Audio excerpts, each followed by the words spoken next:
Saludos a todos los asistentes y todas las asistentes participantes en este primer Congreso Internacional de la Red Iberoamericana de Investigación en Trabajo, Género y Vida Cotidiana. Me llamo Carmen Martínez Samper, soy profesora en la Universidad de Zaragoza, concretamente en el grado de Bellas Artes que se imparte en la provincia de Teruel, en España. El proyecto que vengo a presentaros es un trabajo desarrollado aproximadamente desde el 2018 de forma más efectiva en cuanto a investigación y recopilación de datos, y quería aprovechar este magnífico evento que yo creo que encaja perfectamente con el trabajo desarrollado,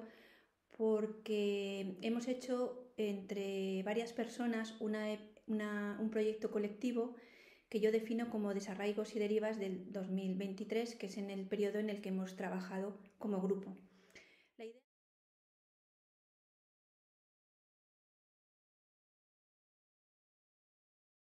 La idea ha sido desarrollar una temática que tenemos planteada y que queda ahí pendiente, sobre todo en cuanto a la visibilidad de las mujeres españolas durante la posguerra. Siempre parece que es mucho más interesante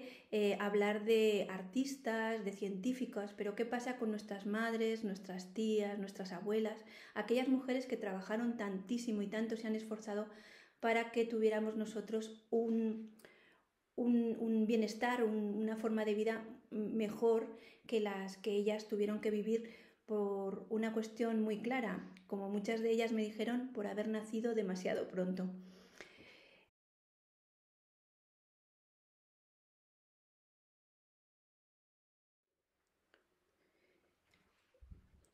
Continuando con la presentación,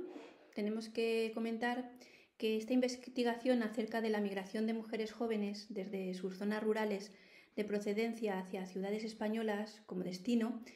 era una forma de una búsqueda de empleo dentro de lo que era un sector que a las mujeres como tales eran como un poco has nacido para hacer ciertas cosas, pero hay otras cosas que no vas a poder hacer. Pues el servicio doméstico, los trabajos domésticos eran uno de esos trabajos a los que sí se les reconocía que podían acceder. Pero la palabra trabajo, al ser dentro de una casa, no era como cuando uno va a trabajar a una fábrica. No se les reconocía como trabajo, entonces había muchos de los derechos del trabajador que no les correspondían, ya sean a nivel incluso de enfermedades o de cualquier cuestión que pudieras pues, tener una baja o tener cualquier otro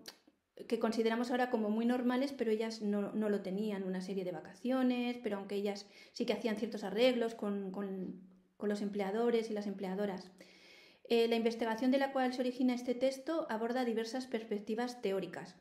que abarcan las perspectivas de género, lógicamente, la teoría del trabajo y la historia social, además de examinar su representación en la literatura y el arte.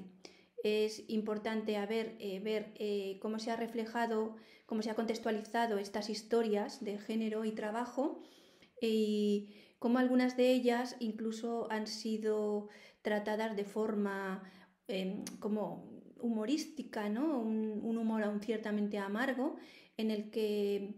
estas mujeres del pueblo, que muchas veces no tenían una formación cultural amplia, tenían a lo mejor los conocimientos que habían podido adquirir en la etapa escolar,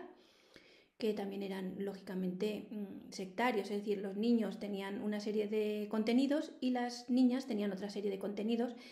que estaban alrededor de las labores del hogar, vamos, para resumir un poco en qué se reflejaba su formación o cómo se dirigía la formación. Las mujeres estaban destinadas a procrear, a casarse, y en el momento en que se casaban, desde luego, tenían que dejar su trabajo si lo tenían, ¿vale? Este enfoque se utiliza con el propósito de comprender las complejas interacciones entre el trabajo, el género y las dinámicas sociales en el contexto analizado. El artículo que posteriormente queremos elaborar a partir de esta ponencia o paralelamente a ella enmarca esta emigración en el periodo comprendido entre 1940 y la transición a la democracia, resaltando cómo la posguerra española marcó y limitó la vida de las personas, particularmente a las mujeres de familias de escasos recursos, y las mujeres migrantes se enfrentaron a desafíos significativos al tener que adaptarse a la vida urbana sin apenas experiencia,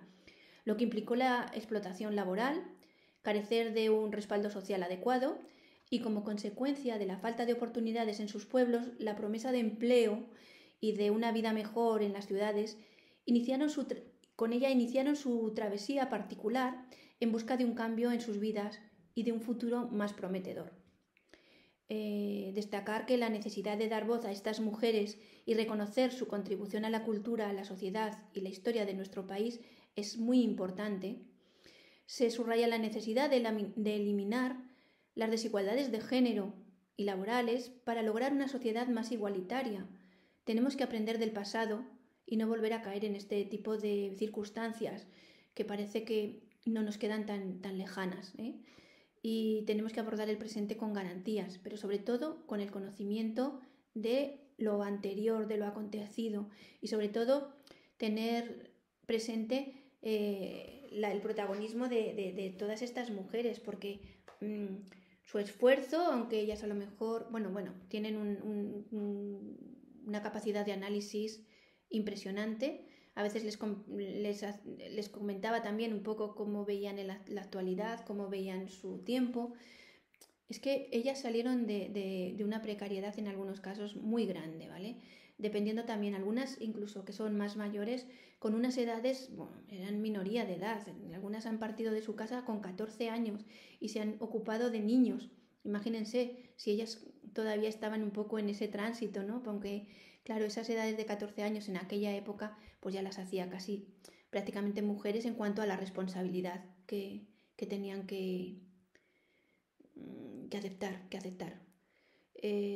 Con ello lo que pretendemos es dar una visión de la migración de mujeres rurales a las ciudades en España y cómo esta experiencia se relaciona con las dinámicas de género y trabajo en la sociedad española contemporánea más reciente. También se hace hincapié en la importancia de las humanidades y de la investigación interdisciplinar para comprender y abordar esta cuestión histórico-social y cultural.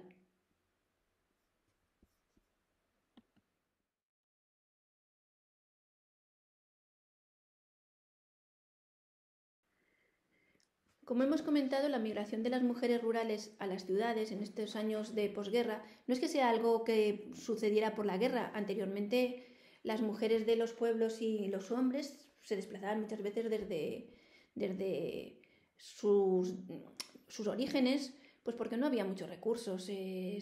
La Sierra de Albarracín tiene unos inviernos muy largos y muy fríos, sobre todo en estos años,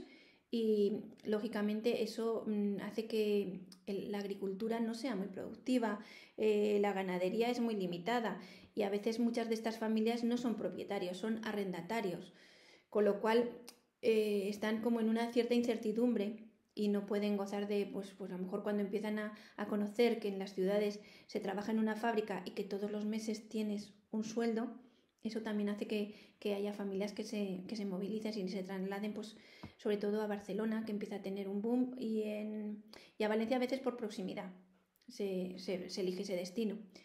La migración de las mujeres jóvenes puede ser desde los 14 años en los primeros tiempos. Desde el medio rural a la ciudad fue un fenómeno destacado durante este periodo de transformación en la España de la posguerra y posteriormente en el periodo del desarrollo económico de los años 60 y siguientes. Varios factores contribuyen a esta migración. En la mayor parte de los casos, la clave estuvo en las escasas alternativas que tenían en sus pueblos. Por ello, cuando la escasez de oportunidades y las condiciones económicas eran precarias, tras la contienda por una autarquía que minaba las energías de la población, pues decidían abandonar. Sobre todo eran bastante más, me comentaban que solían ser más las mujeres más valientes a la hora de marcharse que los hombres. Los hombres a veces volvían otra vez al destino, ¿no? al origen. Bueno, desde esta consideración de las sirvientas dentro de la familia, pues les ha servido para que las trabajadoras del servicio doméstico no disfrutaran de los derechos que les corresponden al encontrarse en las casas donde servían como internas, entre comillas diríamos, en familia. En los primeros años no tenían formación para otros trabajos, pues la enseñanza era diferente entre los niños y las niñas. que siempre, como había comentado, tienen que ver con las labores del hogar, ser madre y atender a tu marido y tener, pues, desde luego, como fin el matrimonio. Algunas de estas mujeres incluso aprovechaban estas escasas dinero que cobraban porque era mínimo, ya facilitaremos ahora, iremos insertando algunas diapositivas con información, cómo estas mujeres ganaban tan poquito dinero que les servía a lo mejor para comprarse unas telas y unos hilos, y entonces lo que aprovechaban en esos tiempos y en aprender a bordar y a coser, que eso sí que lo hacían con cierta frecuencia, o la mayoría de ellas aprendieron a coser y a bordar, porque uno de sus intereses era prepararse el ajuar. Como tenían pocos recursos, aprovechaban lo que iban ganando, al no tener que pagar pues la manutención ni el alojamiento, intentaban ahorrar pues para ir preparando ese ajuar con la idea de casarse. Es una de las cuestiones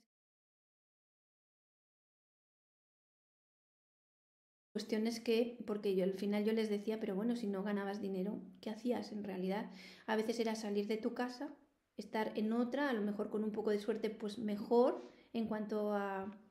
alimentación o no sé, una serie de... Cada una tenía su modo de vida en casa, y cada una pues tenía más dificultades, otras no lo tenían y otras se marcharon simplemente pues porque no se veían en su pueblo, porque no veían aspiraciones, no veían un cambio y no les gustaba ese tipo de vida para siempre. Entonces hay también ciertas personas que no solamente ha sido por una precariedad, sino porque también ellas querían cambiar de vida.